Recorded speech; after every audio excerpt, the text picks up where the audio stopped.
Katanya ada Gus membolehkan, karena katanya yang dimakamkan di situ wali bertaraf internasional.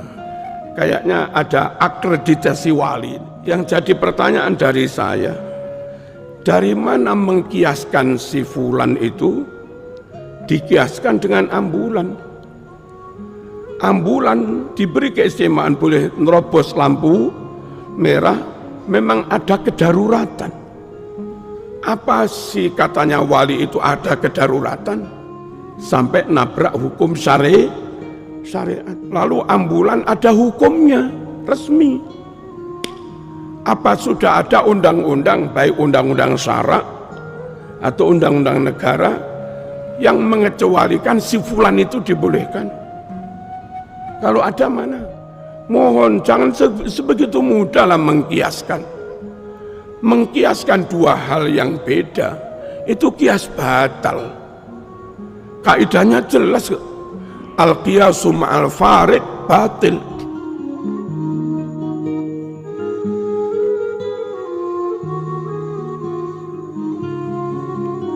Para jamaah, saya akan mengulangi dan menegaskan tentang membangun permanen di pemakaman umum. Hadirin rahimakumullah, diputuskan dalam Bahsul Masail NU sejak zaman Mbah Hasyim Asy'ari. Panjenengan bisa ngecek di Ahkamul Fuqaha. Ahkamul Fuqaha itu keputusan muktamarnya. Kalau Muhammadiyah namanya tarjih. Di NU Ahkamul Fuqaha diputuskan bahwa membangun, mengkijing, kalau sekarang ngecor permanen di pemakaman umum hukumnya haram. Haram karena memang Nabi yang melarang. Hadisnya sahih, ada di Sahih Muslim.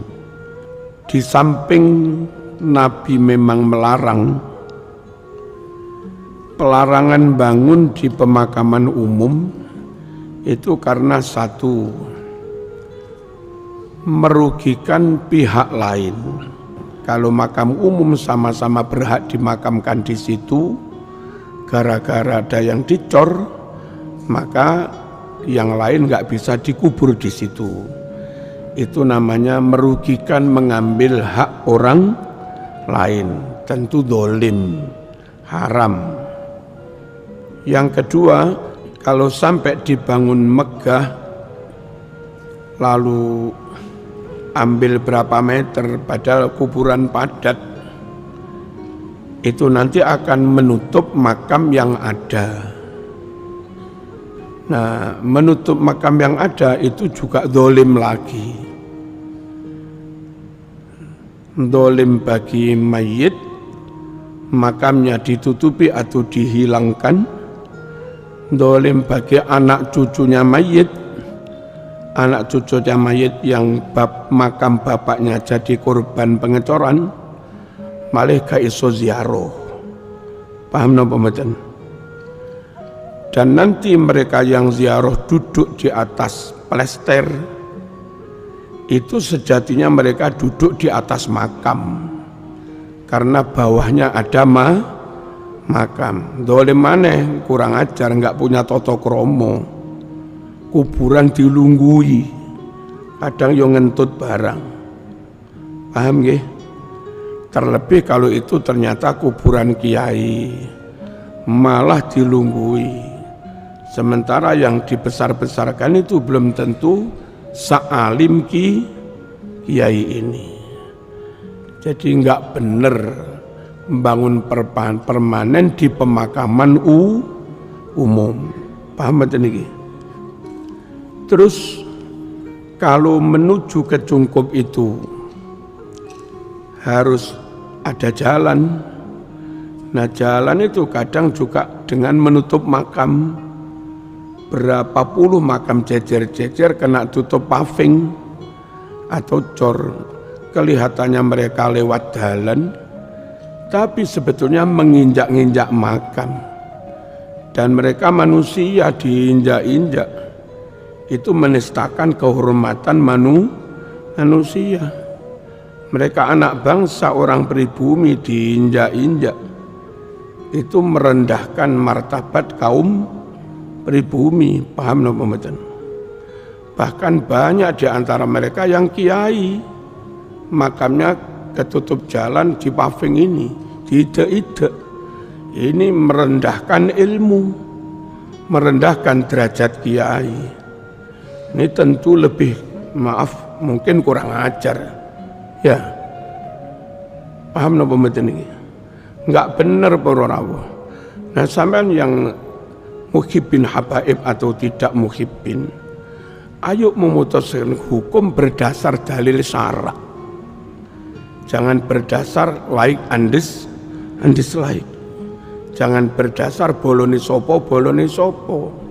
Besok itu dihisab. Enggak boleh alon-alon ngalor melok ngalor, ngidul melok ngidul, itu enggak boleh. Wala taqfu ma laisa laka bihi ilmun. Jangan kamu ikut-ikutan tanpa berdasar ilmu. Innas sam'a wal basara wal fu'ada kullu ulaika kana anhu mas'ula. Jangan kamu ikut-ikutan tanpa ilmu.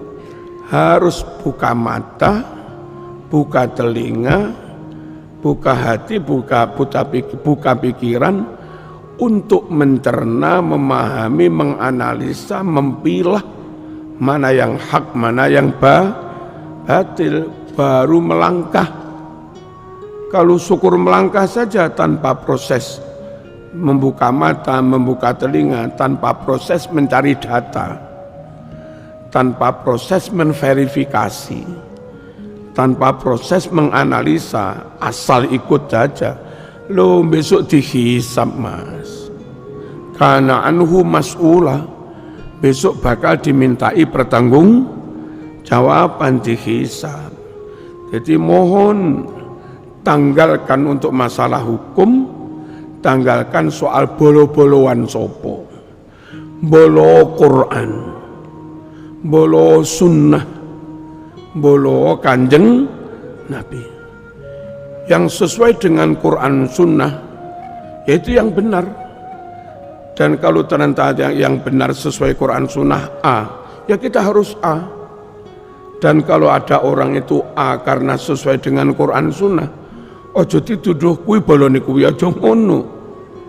Ini dipegangi, kita memihak karena benar, bukan karena bolo-boloan.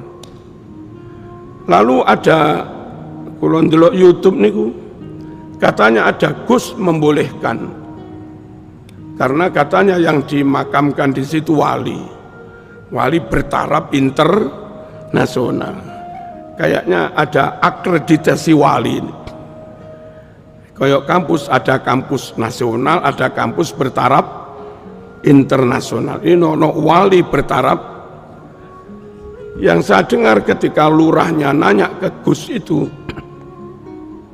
saya nanya, kalau Anda di tengah jalan ada lampu merah, kuning, hijau, lampu merah berhenti apa enggak?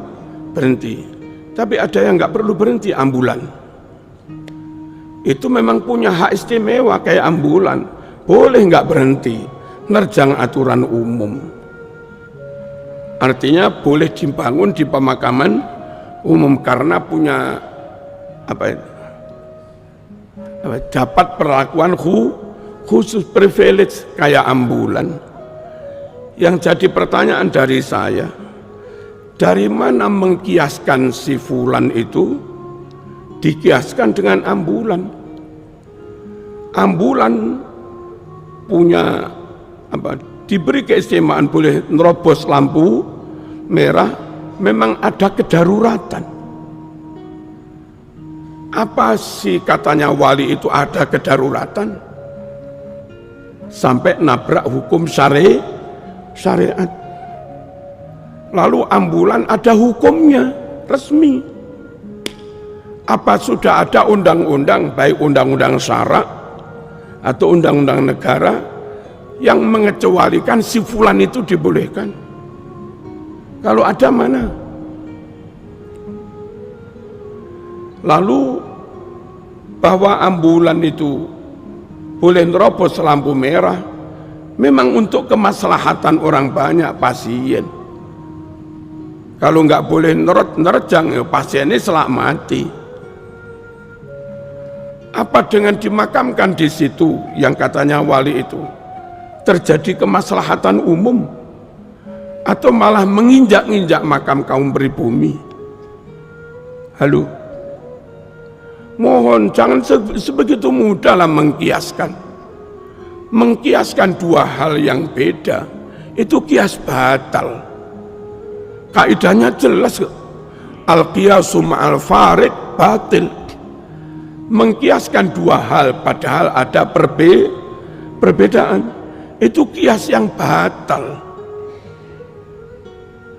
Dan umat, maaf, kagum dengan kealiman seseorang silahkan, tapi jenenge menungso tetap menungso.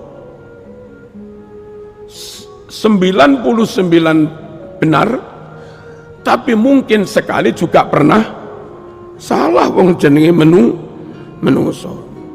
Nah, yang benar kita terima, yang salah meskipun 1%, ya jangan diterima. Ojo wo iki dawuh Syekh Fulan, ojo ngono.